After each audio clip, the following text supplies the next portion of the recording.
So really quick, I wanted to talk about the setup of being in this apartment. I lived here from the fall of 2010 through December of 2017 with the bike stands. A couple things. When they were showing the apartment, and I was desperate to find an apartment, 5 or 6 people showed up to be shown the apartment at the same time, which is very rare. Usually you see an apartment on your own with a showing agent. But they had a bunch of people here. I feel like it was a setup to create competition and desperation to hurry up and fill out an application to get in. Anyway, I wind up in that apartment. In the weeks after I moved in, there were a couple things that seemed like setups. One was there was a woman all the way down there who kept banging on, I don't know what was going on. I was in my apartment, but for like over an hour there was banging, yelling. I thought I heard help. I didn't know what to do. I was like, should I call the I don't love calling the police because I don't want people to get in trouble, or you know what I mean? It's this thing of like, what is it? But what if someone were actually in danger? So after like over an hour of this, I was like, I guess I'll call the police. So I called the police, and the police wind up standing in front of my apartment. This is a fellow dog walker from back in the day here. Hi. So they would stand right here, and in the past I had an air conditioning unit, and they've totally revamped the inside. So if you were to look at this property today, it would look a lot nicer than mine wasn't bad, but it looks a lot more modern. But they would stand right here by the window, and the windows were open and everything because it was still mild, and of course there was the air conditioning unit.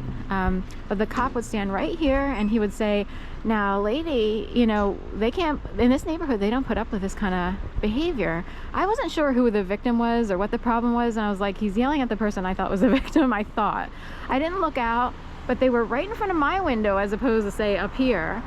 And then the woman saying, I'm going to kill her, I'm going to kill her. And what I thought was, oh my God, I'm the one who called to find out what the problem was.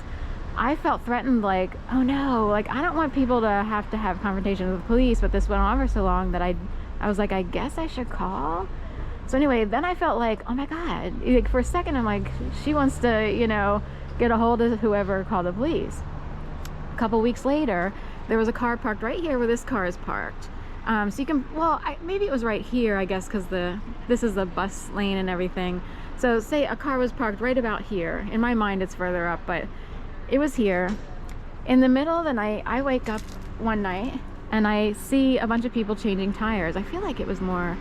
And I was like, oh, I guess someone had a flat. Well, actually, it just looked like they were changing a tire. So I was I'm looking out the window going, oh, I guess, you know, someone has to change their tire. And there were a couple guys like appearing to change a tire. And in my mind, they maybe worked for a restaurant or whatever, because it was like 2, 3 in the morning. I'm like, uh-oh, people got off at work, found out they had a flat tire, and they have to change it in the middle of the night. That's what I thought. And these happened to be, you know, seemingly restaurant workers or whatever. So I went back to sleep. The next day, I run into my neighbors. I had, you know, Claudia, Drew, and Craig Kapoor lived here.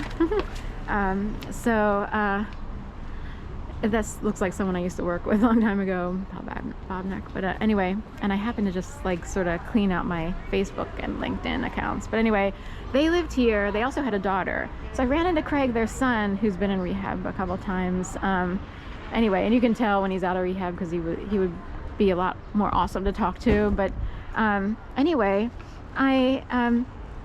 he's like, oh my gosh, my sister's car, all her tires were stolen. Like the next day I saw that all the tires were gone off of that car.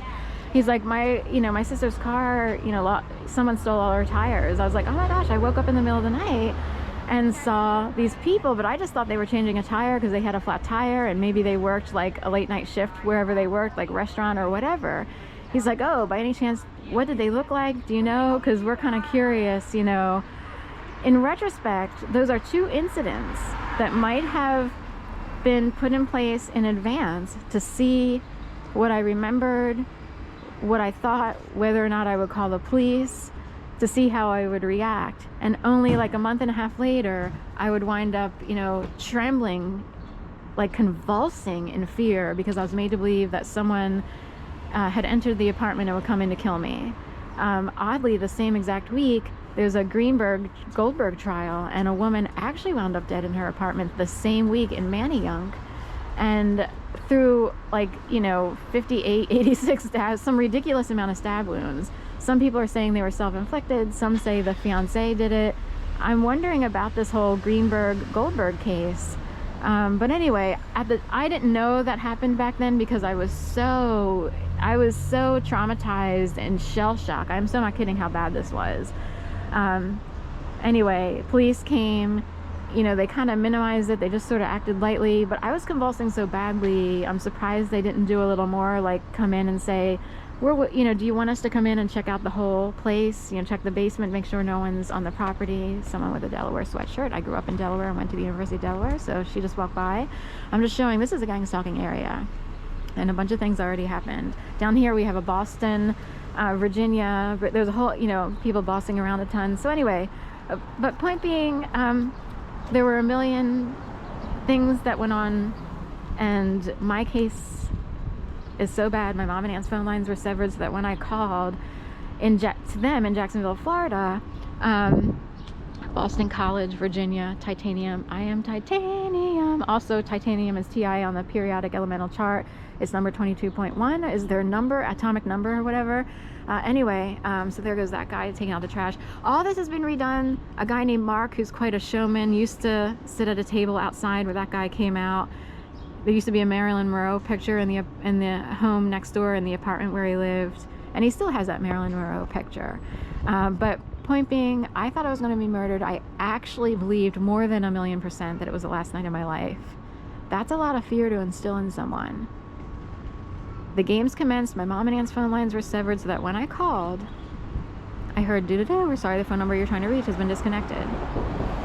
So clearly there's a setup. What are the odds? Like, how many times do you need to get your phone fixed, landline phone, and you hear that sound? So here comes a family out of there with a stroller, and of course I'm single. I'm also menopausal, so there's no chance of me having kids now. These days I would want kids just to stick it to the people who did this to me. So I don't know who's responsible, but it was bad, and I would rather there be better people in the world and not worse people. And good people wound up not being able to have kids, and bad people wound up being able to have kids around here.